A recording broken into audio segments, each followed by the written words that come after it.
지난 시간에는 우리가 주식의 특징에 대해서 좀 배워봤습니다. 이제 쭉 넘어가서 이제 오늘은 이 주식의 가격, 가치 평가에 대해서 이제 간략하게 이야기를 할 텐데요. 채권의 경우와 주식의 경우가 다른 점. 채권은 단순합니다. 채권은 돈을 빌려줬고 그것에 대해서 이자를 받고 원금을 돌려받을 거다. 정해져 있기 때문에 우리가 이 채권의 가치를 평가하는 데 있어서 상대적으로 아주 편해요. 하지만 주식의 경우는 다릅니다. 주식을 투자했을 때 주식의 경우에는 확정적으로 받는 돈이 되돌려 받는 돈이 없습니다. 내가 얼마를 투자하면은 얼마를 받을 거야 라는 계산이 정확하게 나온다면 나는 이것에 투자할지 말지를 판단할 수 있지만 주식의 경우에는 그렇지 않아요. 채권의 경우에는 내가 이 채권을 사면 이자를 받을 거야. 그리고 언제 원금을 받을 거야가 정해져 있습니다. 하지만 주식의 경우에는 배당을 받을 수도 안 받을 수도, 받는다고 하더라도 얼마를 받을지는 미지수입니다.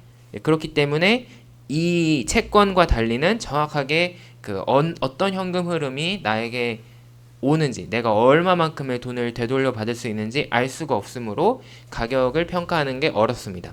두 번째, 채권은 아무리 길어도 보통 정해진 기간이 30년 이런 식으로 정해져 있습니다. 그래서 내가 30년 동안 살면 원금을 되돌려 받는 경험을 할 수 있어요.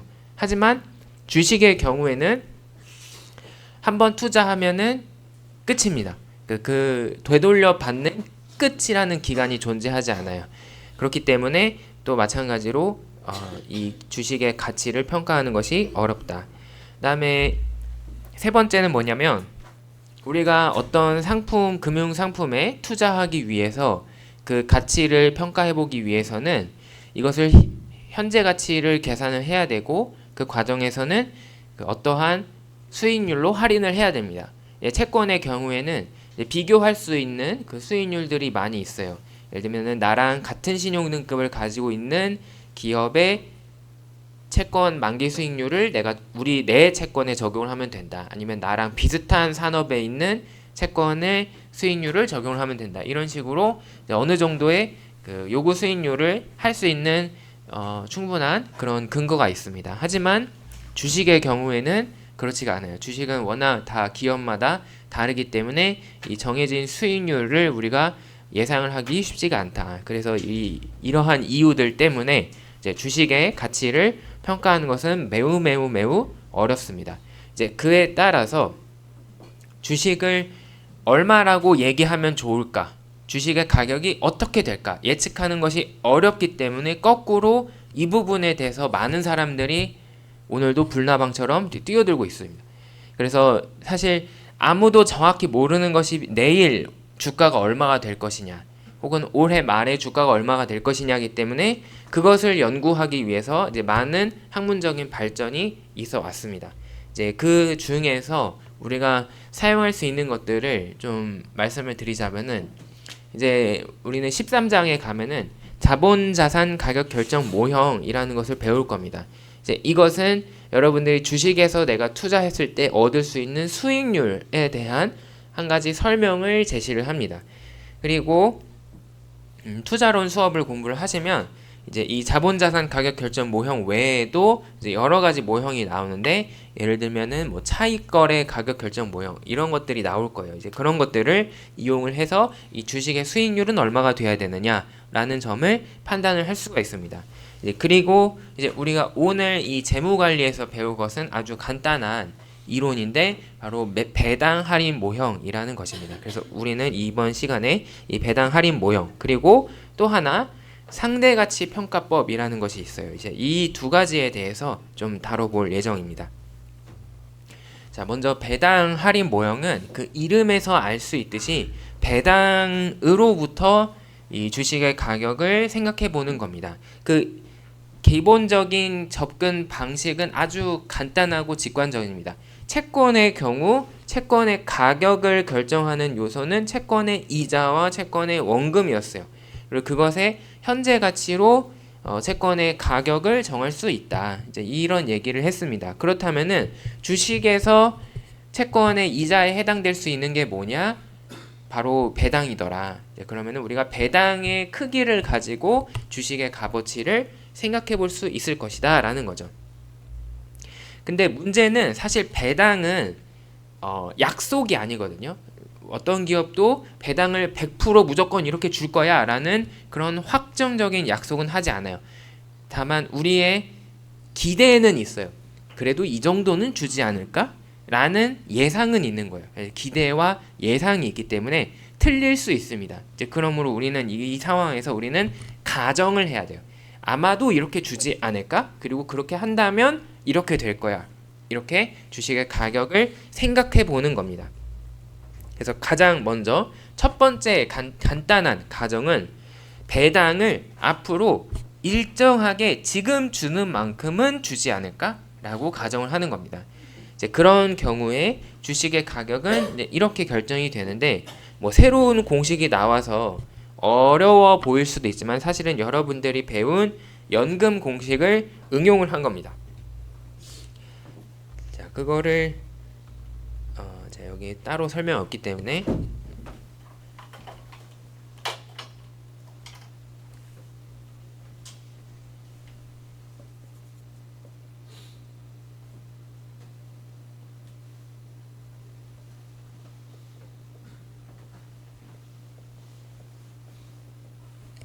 자, 지금 상황에서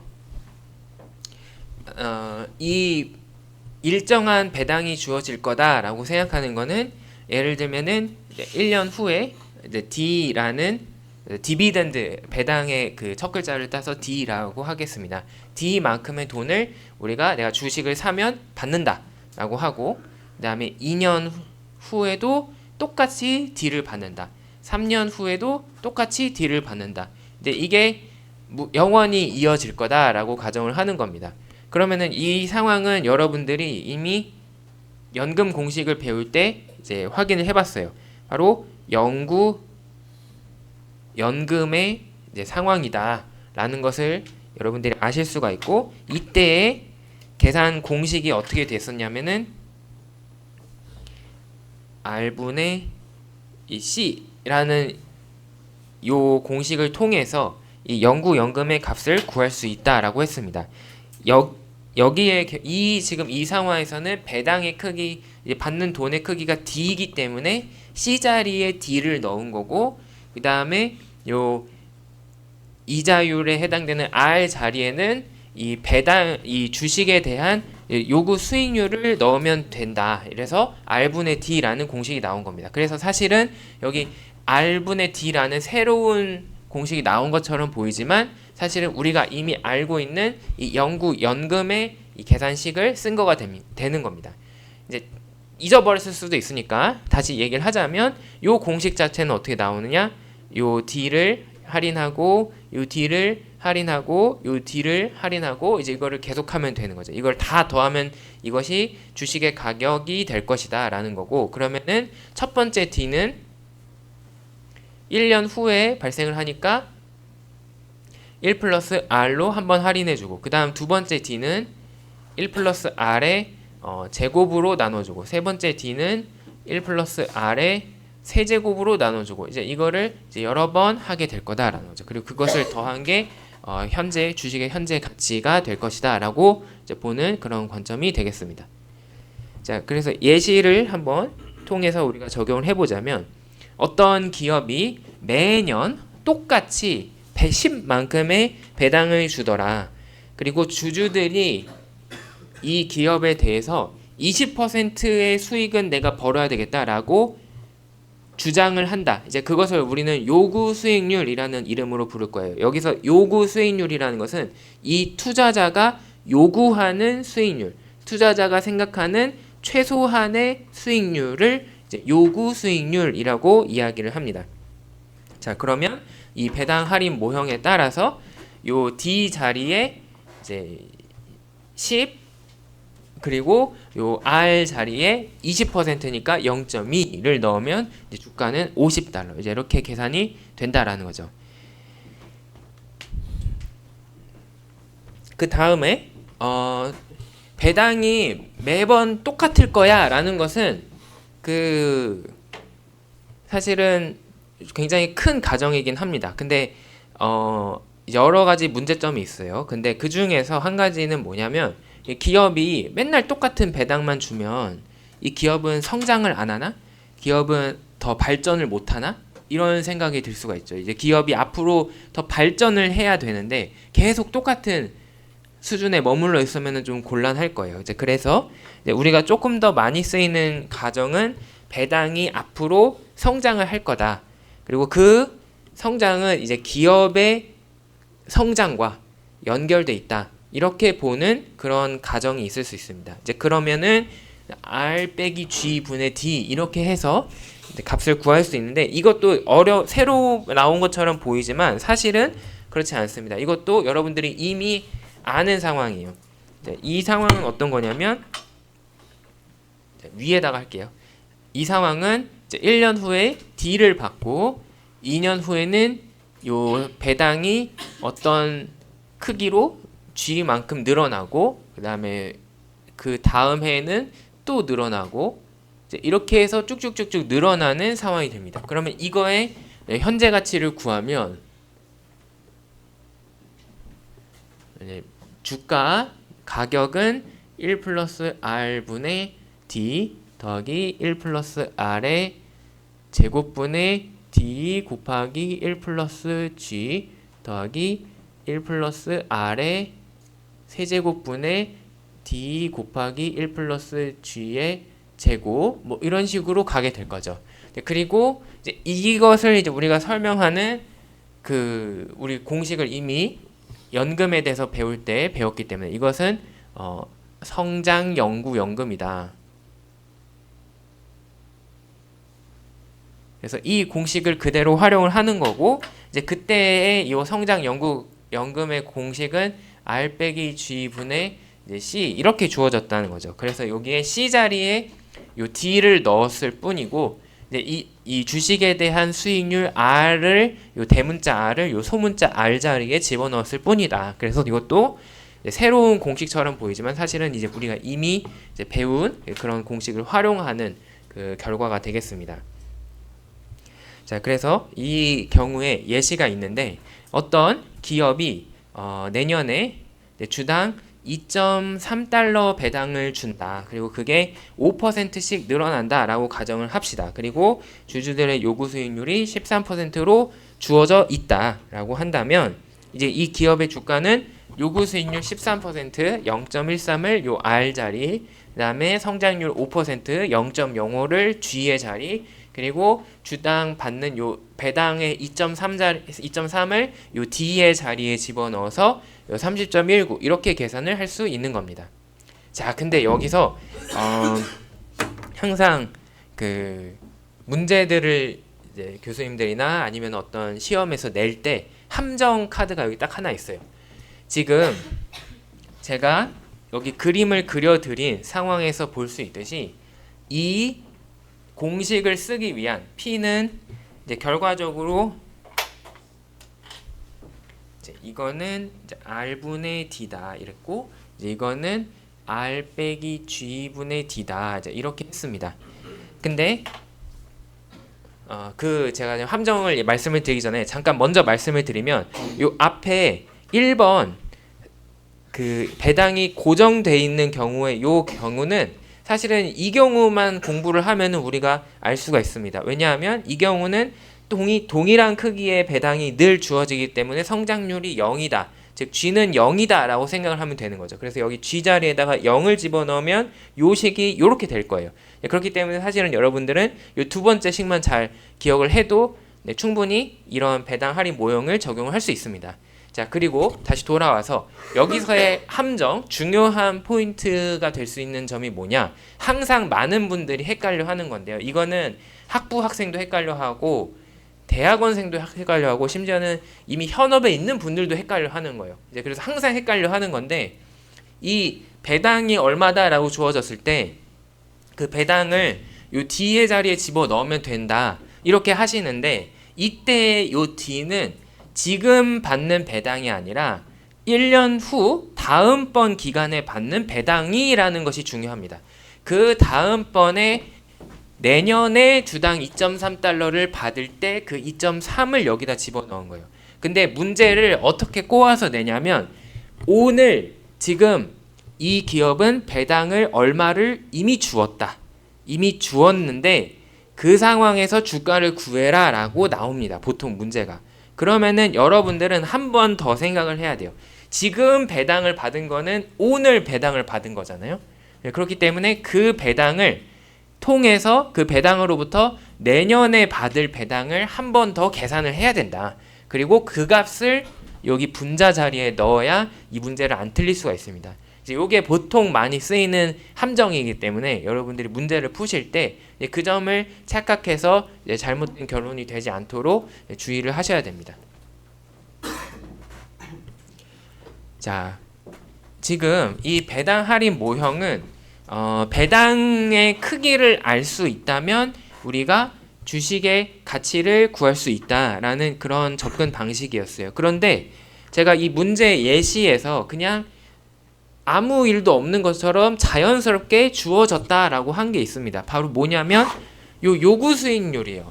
요구 수익률을 그냥 아무 말 없이 그냥 이거는 문제에서 주어졌다 합시다 하고 그냥 문제를 풀었어요. 근데 사실은 이 요구 수익률을 알아내는 것도 주식의 가치 평가가 어려운 이유거든요. 그렇기 때문에 이제 이 요구 수익률에 대해서도 우리는 앞으로 더 많은 시간 동안 공부를 해야 됩니다. 하지만 일단은 우리가 간단하게 이제 생각을 해볼 수 있는데 투자자 입장에서 주식을 통해서 내가 얻고자 하는 수익은 무엇이냐 이거를 생각해 볼 수 있습니다. 지금 여기 있는 요 P는 요 R 빼기 G분의 D다라는 식을 좀 바꿔 보면은 요 R 빼기 G를 이제 P에 곱하면 R 빼기 G 곱하기 P는 D가 되고 이제 P를 거꾸로 나눠주면 R 빼기 G는 이제 D 나누기 P가 되고 그러면 요 R은 뭐가 되냐면 P분의 D 더하기 G 이렇게 쓸 수가 있습니다. 그래서 요구 수익률이라는 것은 이러한 식을 통해서 거꾸로 얻을 수 있다라는 얘기가 되는데 이제 이거를 우리가 생각을 해봅시다. D는 지금 이 배당 할인 모형에서 무엇을 의미하느냐? 내가 앞으로 받게 될 배당이에요. 그리고 반면에 요 P 요거는 주식의 가격, 프라이스였어요. 그래서 우리가 이 예시에서 구했던 것이 주가가 얼마가 돼야겠다라는 것을 구했습니다. 자, 그러면 주가분의 배당을 얼마를 받겠다라는 의미는 뭐냐면 내가 이 주식을 오늘 요 P라는 돈을 주고 사면 내가 내년에 D라는 돈의 배당을 거의 금방 받을 수 있다라는 뜻이 돼요. 그래서 이것은 내가 배당을 얼마나 받을 수 있느냐 그리고 배당을 통해서 얼마나 돈을 벌 수 있느냐를 나타내는 그런 개념이 됩니다. 그래서 그거를 우리는 배당 수익률이라는 이름으로 부를 거예요. 근데 한편 G가 여기에 더해지거든요. G라는 것은 무엇냐? G는 기업이 성장하고 그에 따라서 배당이 앞으로 점점 더 커지게 되는 것을 의미를 합니다. 즉 이것은 뭐냐면 기업이 성장을 하게 된다라는 것을 뜻해요. 기업이 성장하면 기업이 더 커지면 어떤 일이 일어날까요? 그냥 가만히 있어도 주가가 올라갑니다. 상식적으로 기업이 가치가 올라갔으니까 기업이 커졌으니까 주가가 올라가야겠죠. 그러면 우리가 낮은 가격의 주식을 샀다가 높은 가격의 주식을 팔으면 그만큼의 시세 차익을 수익으로 올릴 수가 있는 거죠. 예를 들어서 오늘 6만 원에 어떤 삼성전자의 주식을 샀는데 삼성전자의 주식이 갑자기 내년에 12만 원이 된다. 그러면은 그 차이인 12만 원과 6만 원의 차이인 6만 원만큼을 내가 이익을 받을 수 있는 거죠. 그래서 주식을 통해서 내가 기대할 수 있는 것은 크게 두 가지입니다. 첫 번째, 직접적으로 기업으로부터 받는 것. 주식을 가짐으로써 주주가 됨으로써 직접적으로 기대할 수 있는 것은 앞으로 배당을 주겠지라는 배당에 대한 기대. 그 다음 두 번째는 이 기업이 잘 돼서 주가가 올라가겠지라는 기대. 이 두 가지가 합쳐져서 내가 주식에 대한 수익률을 결정을 할 수 있다. 이제 그 얘기를 우리가 할 수가 있습니다. 자, 지금 우리가 간단하게 요 배당 할인 모형을 통해서 주가를 판단을 할 수 있다라고 했어요. 그런데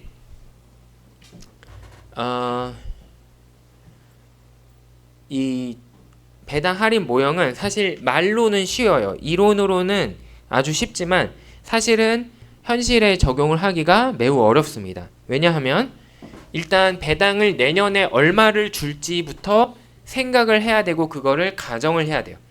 왜냐하면 배당은 확정된 약속이 아니기 때문에 사실 내 생각과는 다르게 그 기업이 배당을 안 줄 수도 있고 적게 줄 수도 있고 또 많이 줄 수도 있어요. 그렇기 때문에 틀릴 수 있는 가능성이 있습니다. 그 다음에 두 번째, 이 기업이 그 다음에 얼마만큼 성장을 할 것이냐 또 가정을 해야 돼요.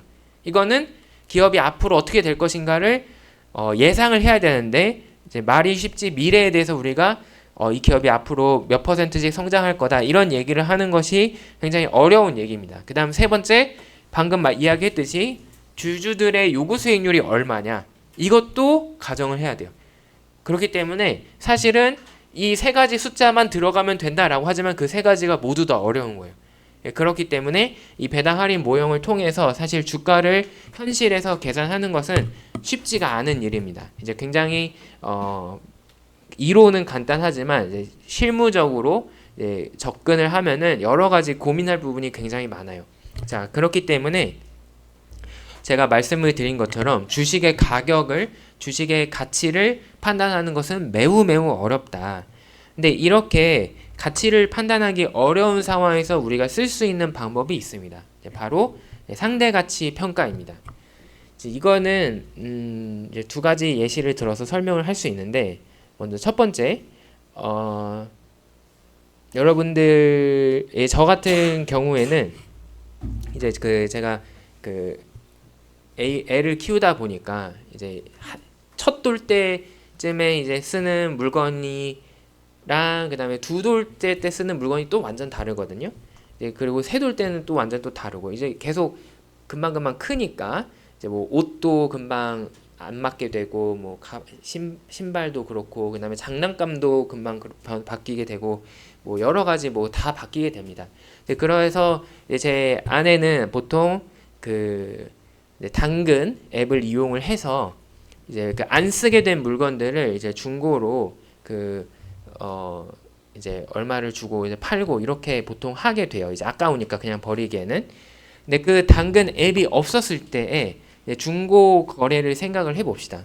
그때는 이제 그런 뭐 중고나라 같은 이런 플랫폼이 없으면 이제 중고 거래를 하기가 매우 어려워요. 왜 어렵냐면 내가 사는 사람 입장에서도 이제 그 물건을 구하기가 어려운 것뿐만이 아니라 또 왜 어렵냐면은 얼마에 이거를 올리면 좋을까를 이제 판단하기가 어렵습니다. 파는 사람 입장에서 내가 이걸 얼마를 주고 샀는데 당연히 사람 심리상 이제 파는 사람 입장에서는 비싸게 돈을 받고 싶죠. 근데 내가 이거를 30만 원을 주고 샀던 물건인데 3만 원에 내놔라 이러면은 좀 별로 기분이 좋지 않을 수가 있죠. 10분의 1밖에 안 되니까. 그렇기 때문에 그런 플랫폼이 없던 상황에서는 내가 얼마에 이거를 올려야 되는지, 그리고 사는 사람 입장에서도 내가 이거를 이 가격에 사면은 적당한 건지, 내가 호객이 되는 건 아닌지, 내가 호구가 된 건 아닌지, 사기는 아닌지 걱정을 많이 할 겁니다. 근데 뭐 당근이나 뭐 이런 플랫폼이 등장하게 되면서 이제는 우리가 대략적으로 이런 가격이면은 적당한 가격이다. 다른 사람들 보니까 비슷한 물건을 이 가격에 팔고 있구나. 이런 거를 판단하고 보고 이제 그걸 가지고 파는 사람도 가격을 올리고 사는 사람도 가격을 비교해서 살 수가 있게 되었어요. 그래서 중고 거래를 하기가 훨씬 더 쉬워졌죠. 이제 물론 이제 플랫폼을 통해서 하니까 믿을 수 있다. 이런 것들은 더 플러스인 요인이고 가격을 결정하는 데도 우리가 도움을 받을 수 있다. 그 다음에 두 번째, 교육의 관점에서 말씀을 드리고 싶은데, 이제 여러분들께서 이제 대학교에 입학을 하셨을 때 상황을 생각해 보면은 사실, 교육의 목적만 생각을 한다면 가장 이상적인 것은 무엇이냐면, 이제 여러분들이 초등학교 때부터 고등학교 때까지 3년 3년 6년 3년 3년 총 12년 동안 어떤 생활들을 했는지 이것들을 일일이 다 기록을 해가지고 그것을 철저하게 분석을 해서 이 학생은 어떤 쪽에 관심이 많은 학생이고 그리고 어떠한 능력을 갖추었고 수학이나 이런 걸 얼마나 잘하고 이런 것을 정확하게 알 수 있다면 이제 대학교에서 여러분들을 뽑을 때 그거를 가지고 판단을 할 수 있을 겁니다. 하지만 현실적으로 그럴 수가 없죠. 현실적으로 생각했을 때 여러분들의 그 학업 성취도 그리고 어디에서 시작해서 어디까지 올라가느냐 이게 단순하게 과외로 때려 박은 건지 어떻게 한 건지 아니면은 좀 내가 조금 경제적으로 어려워서 공부를 못해 할 수 있는 환경이 아니었을 뿐 여러분들의 능력치는 사실은 굉장히 우수한 학생인지 공동체에 대한 그런 관심과 배려심 이런 것들은 어떻게 알지 이런 것들을 알 수가 없습니다. 사실은 대학교에서 여러분들 선발을 할 때 그렇기 때문에 우리가 그냥 속편하게 쓰는 방법이 뭐냐면 정시에서 그냥 여러분들에게 일괄적으로 수능 시험을 치게 합니다. 그리고 나서 상대 평가를 하죠. 대략적으로 비슷한 애들을 모아놨으니까 이제 대한민국 고등학교 3학년을 기준으로 했을 때 너희가 초등학교, 중학교, 고등학교 이 과정들을 거쳤다면은 이런 문제들을 풀을 수 있을 것이다. 그리고 도전해 볼 수 있을 것이다. 그리고 그 중에서 조금 잘하는 사람, 조금 못하는 사람 이렇게 변별을 해가지고 그 상대적인 위치를 평가해서 높은 쪽에 있는 사람을 그냥 뽑습니다. 그게 지금 현재 이루어지고 있는 대입 과정이잖아요. 이제 이렇게 알 수 있듯이 무언가를 평가하기가 어려워지면은 결국은 상대적으로 평가하는 것이 좀 편리할 수 있어요. 이제 그런 관점에서 주식에 대해서도 주식 자체에 대해서 평가하기가 어렵기 때문에 우리가 사용하는 방법은 뭐냐면 비슷한 기업을 비교해서 더 잘하는 놈이 누구냐, 못하는 놈이 누구냐 상대적으로 판단을 하자. 이렇게 해서 나오는 것이 상대가치 평가법입니다. 그래서 상대가치 평가법에서는 어떤 기업의 주식 가격을 알아내기 위해서 그 기업과 유사한 기업들, 다른 기업들의 주가랑 비교를 해서 이 기업의 주가를 알아내는 방법이 되겠습니다. 그러면은 지표가 있어야 될 거 아니에요. 예를 들면은 수능 점수다, 수능 등급이다라는 지표가 있는 것처럼 기업들을 평가하기 위한 지표가 있어야 될 거예요. 이제 그래서 사용되는 지표가 이제 여러 가지가 있습니다. 그거는 정해진 것이 아니에요. 이렇게 해야 된다라는 법은 없어요. 근데 일반적으로 금융권의 애널리스트들이 많이 쓰는 지표들을 가져와 보면은 이런 것들이 있습니다. 그래서 이런 부분에 대해서 설명을 드릴 텐데 먼저 주가 수익 비율을 이용해서 이제 우리가 주식의 가치를 평가할 수 있습니다.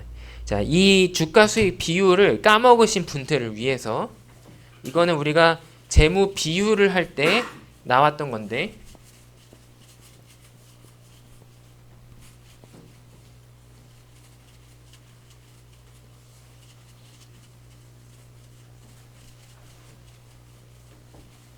왜 이렇게 안 지워질까요?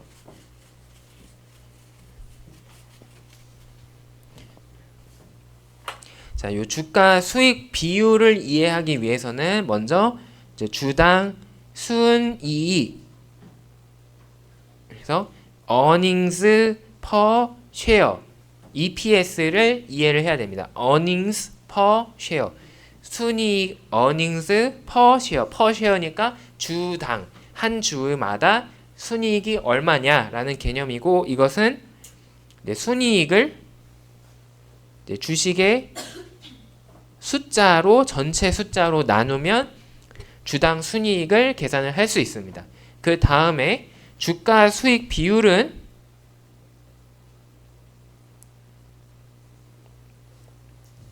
이제 주가 프라이스 수익 earnings 비율 레이시오 해서 이제 PER이라고 하거나 아니면은 P/E 이렇게 부르는 건데 이것은 요 EPS를 분모에 그리고 요 분자에는 주가를 집어넣은 거예요. 예, 그렇게 해서 나온 것이 이 주가 수익 비율입니다. 자, 그러면 아주 단순한 건데요. 그러면 주가는 거꾸로 뭐냐? 주가는 거꾸로 뭐냐? 주가는 요 PER에다가 EPS를 곱하면 우리가 주가를 바로 구할 수 있다라는 거죠. 근데 여기서 이 PER이 뭐고 EPS가 뭐냐가 중요해요. 이제 이거를 많이 헷갈려 하세요. 여러분들이. 여기서의 PER은 내 기업, 내가 분석하고 싶은 기업의 PER이 아니라 내 경쟁 기업들의 PER을 가져옵니다. 그러니까 비교 대상의 PER을 가져와요. 그리고 EPS는 내 기업의, 내가 분석하고 싶은 기업의 EPS를 가져오는 거예요.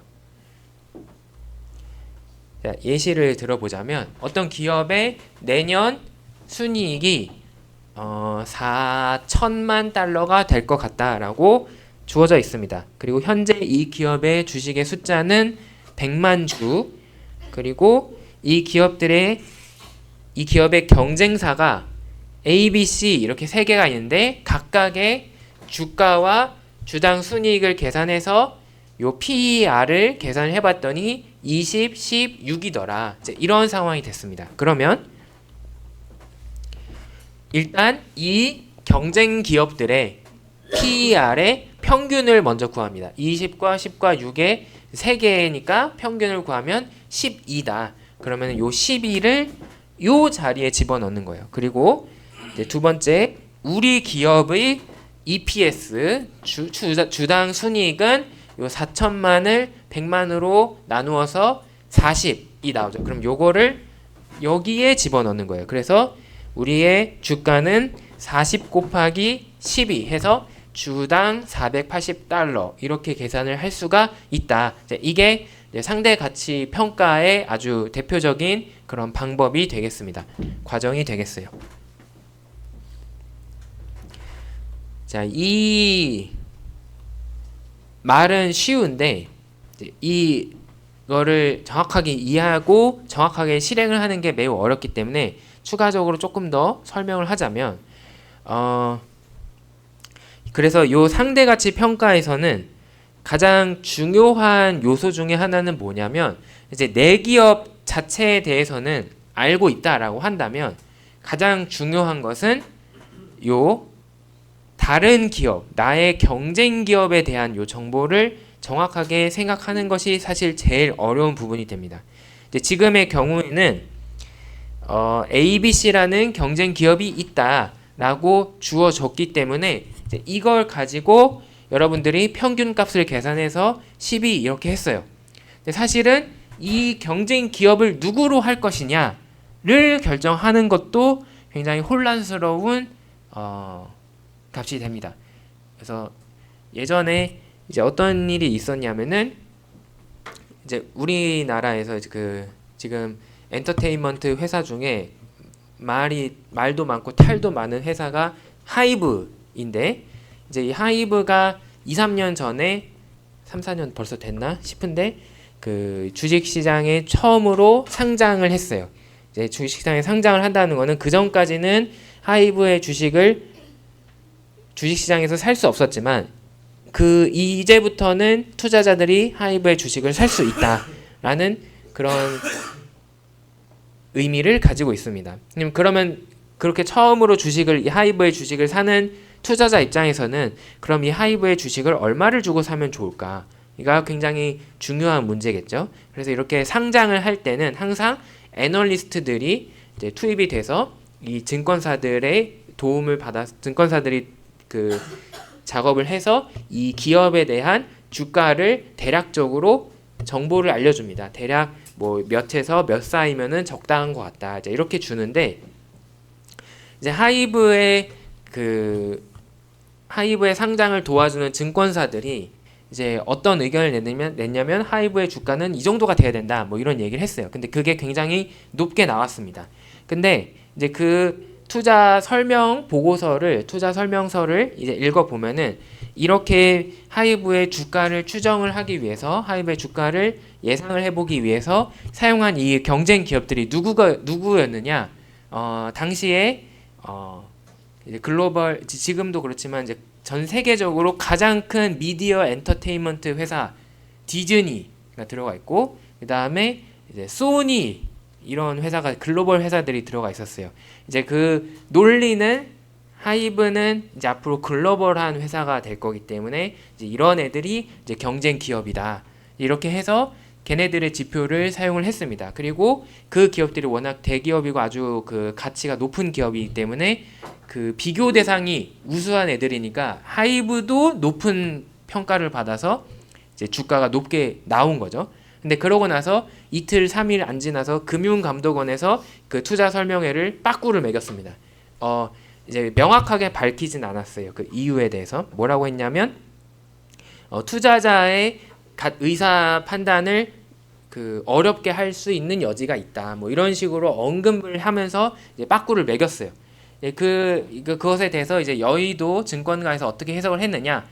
이거를 하이브를 디즈니나 뭐 이런 애들이랑 비교해서 높은 주가를 매긴 것이 너무 오바다라고 판단을 한 거다, 금감원이. 그래서 이제 그 다음번에 이제 다시 투자 설명회를 고쳐서 낼 때는 이제 좀 우리나라의 엔터테인먼트 다른 회사들도 집어넣어서 평균을 매겼습니다. 그래서 주가를 조금 낮췄어요. 그렇게 이제 우리가 이런 사례에서 볼 수 있듯이 그 기업들이나 아니면은 애널리스트 보고서를 읽었을 때 우리가 요 상대가치 평가법을 쓸 때는 굉장히 요 장난을 칠 수 있는 부분이 굉장히 많아요. 특히 어디서 많이 장난을 칠 수 있냐면 요 주가 수익 비율을 무엇으로 할 것이냐. 이거에 따라서 사실상 주가가 당연히 이 값을 크게 설정하면은 주가가 커질 거고, 요게 작아지면은 주가도 작아지겠죠.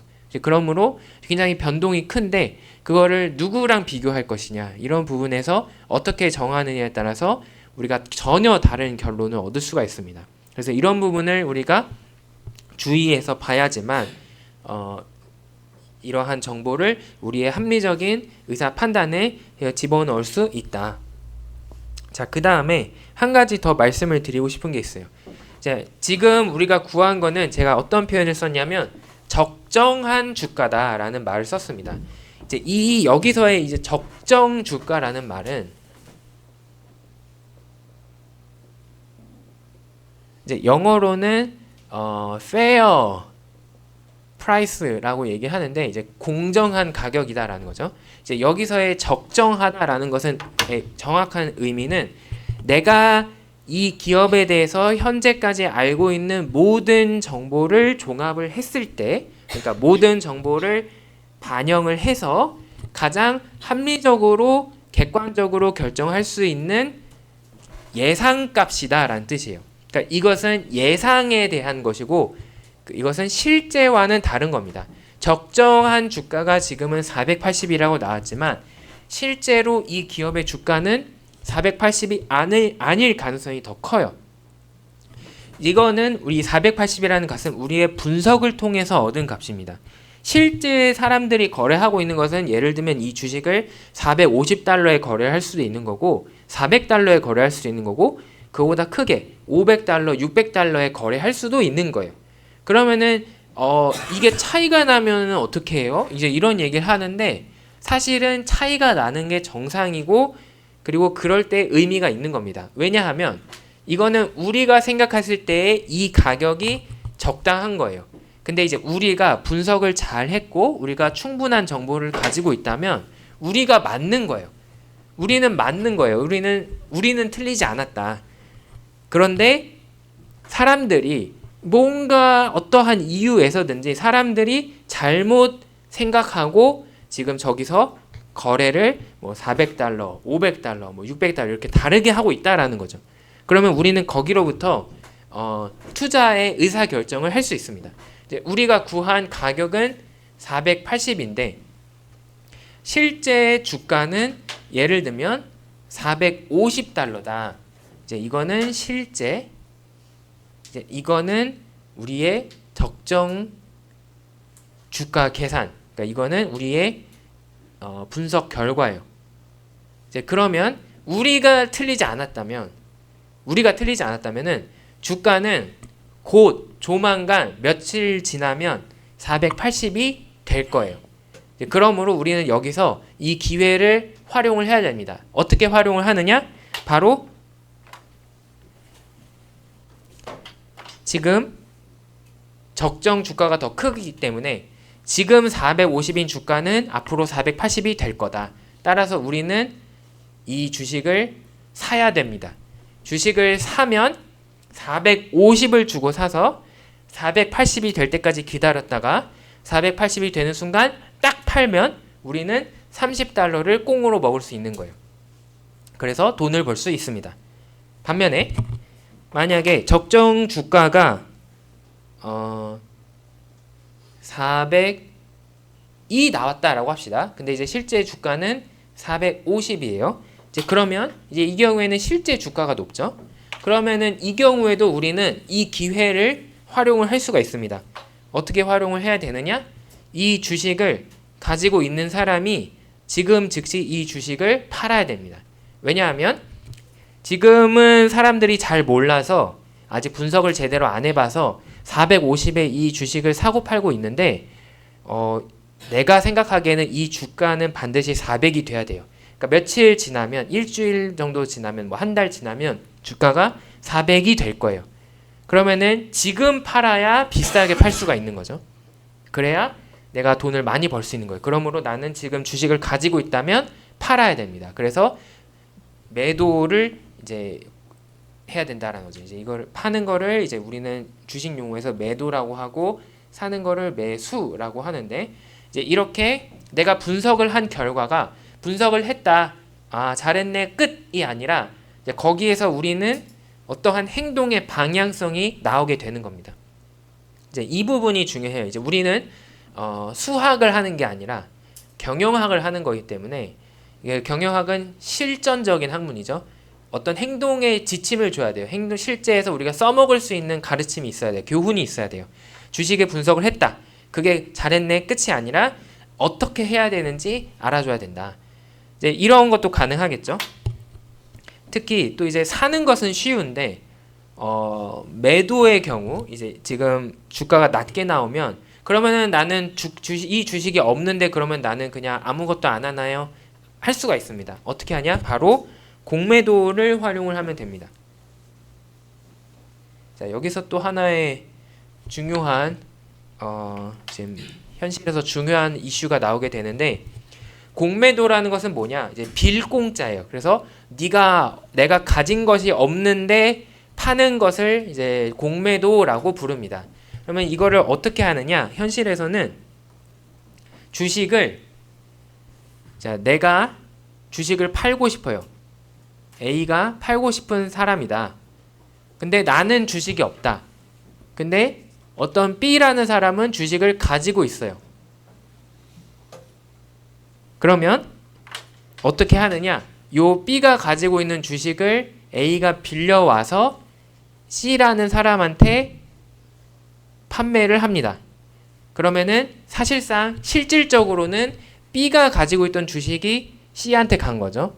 그럼 B는 주식을 빌려줬으니까 야 이제 주식 다시 내놔 할 거 아니에요? 그러면은 A는 다른 D라는 사람한테서 이제 주식을 나중에 실제로 사와서 그거를 B한테 되돌려 주는 겁니다.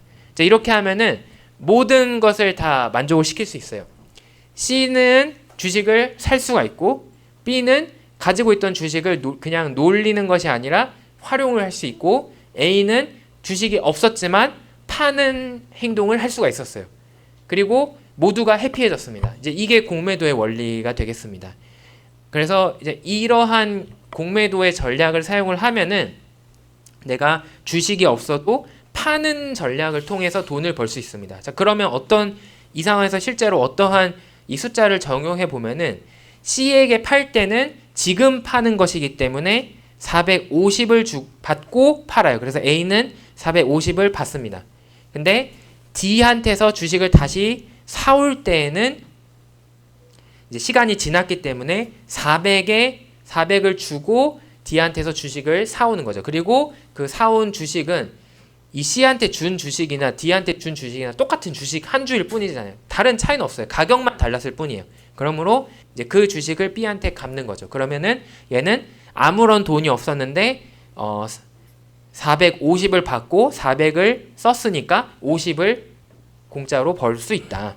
이게 이제 공매도를 통해서 내가 가진 게 없어도 돈을 벌 수 있는 그런 방법이 되겠습니다. 이제 이게 가능했던 이유는 A는 주식의 가격이 떨어진다라는 확신이 있었기 때문에, 그런 확신이 있었기 때문에 이 과정을 통해서 돈을 벌 수가 있었던 거죠.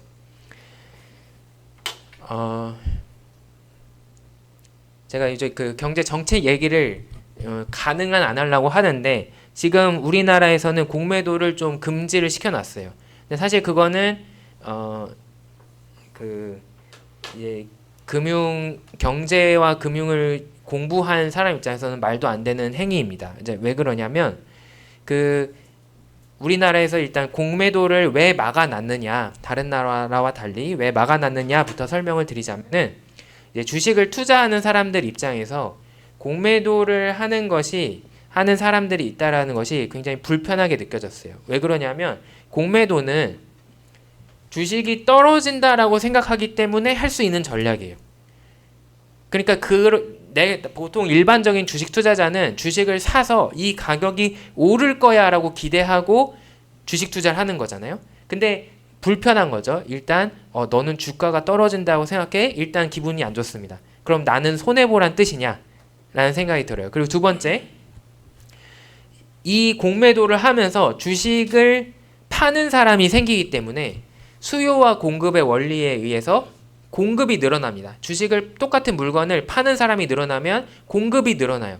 공급이 늘어나면 수요와 공급의 원리에 따라서 가격이 떨어질 수 있습니다. 그래서 이거를 우리가 자기 실현적인 예언이다 이렇게 얘기할 수 있는데 많은 사람들이 믿으면 그게 현실이 되는 거예요.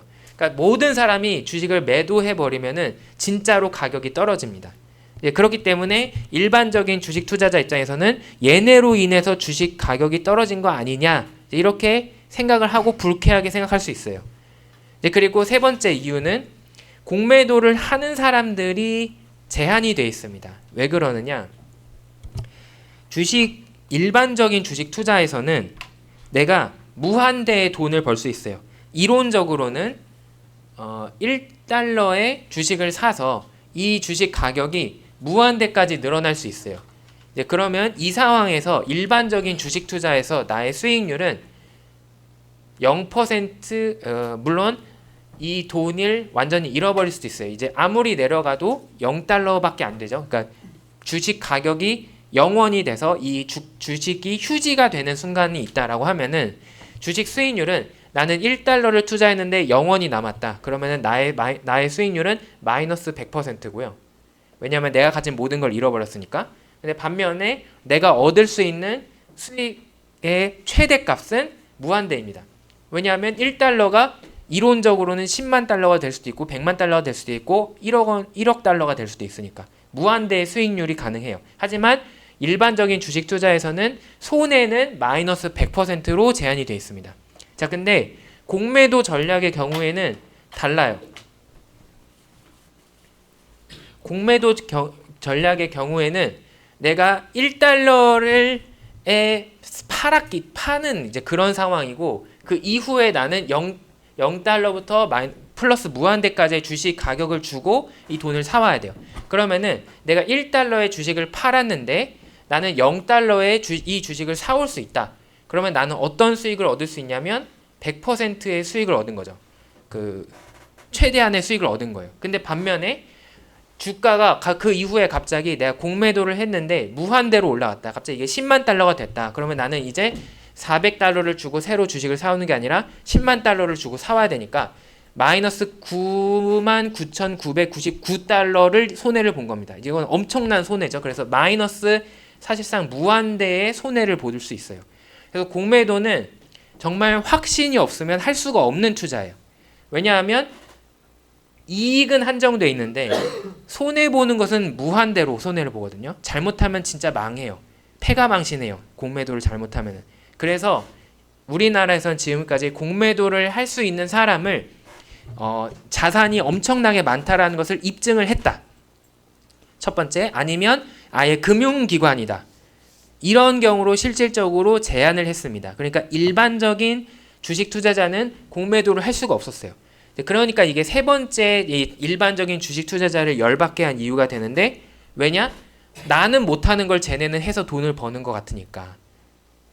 근데 사실 우리나라 주식의 가격이 올라갔다면 그런 불만이 없었을 겁니다. 왜냐하면 자기도 돈을 벌고 있으니까. 근데 문제는 우리나라 주가가 못 올라가고 계속 언저리 있거나 떨어지거나 하니까는 나는 자꾸 손해보는 것 같은데, 주가가 떨어진다에 베팅한 사람들이 계속 돈을 버니까 열받는 거죠. 그래서 사람들이 이제 이걸 가지고 막 청원을 하고 국민청원을 하고 난리 부르스를 해가지고 이제 우리나라 대통령실에서 이제 좀 압박을 해서 이제 금융위원회에서 이 공매도를 일시적으로 정지를 시키겠다, 이제 이렇게 했습니다. 그래서 공매도를 지금 현재 우리나라에서 못하는 상황인데, 이제 그것에 대해서 저는 굉장히 비판적입니다. 왜 그러냐면 이제 공매도의 순 기능이 있어요. 이제 공매도의 순 기능은 뭐냐면 그 주식의 가격 변화를 빠르게 반영을 해줄 수 있다라는 장점이 있습니다. 이제 무슨 얘기냐면은 그 시장 주가가 올라갈 때는 공매도가 없어도 상관이 없어요. 그때는 이제 사람들이 알아서 이제 점점 높은 가격의 주식을 사서 주가가 천천히 올라가게 됩니다. 근데 문제는 항상 주식시장은 거품이 낀다라는 건데, 보통 일반적으로 공매도가 없을 때 주식 가격은 이렇게 올라가다가 갑자기 폭락을 합니다.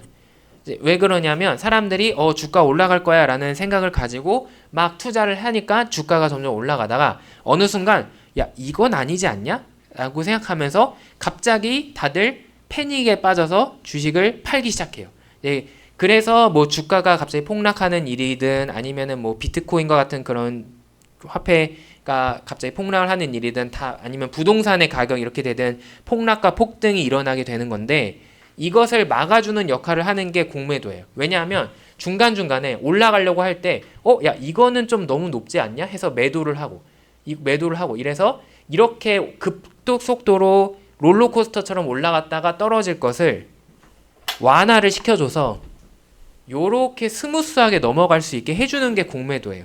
이렇게 중간중간에 파는 사람이 있기 때문에 적당하게 그 견제가 돼서 가격이 적당한 수준에서 유지가 될 수 있게 만들어 주거든요.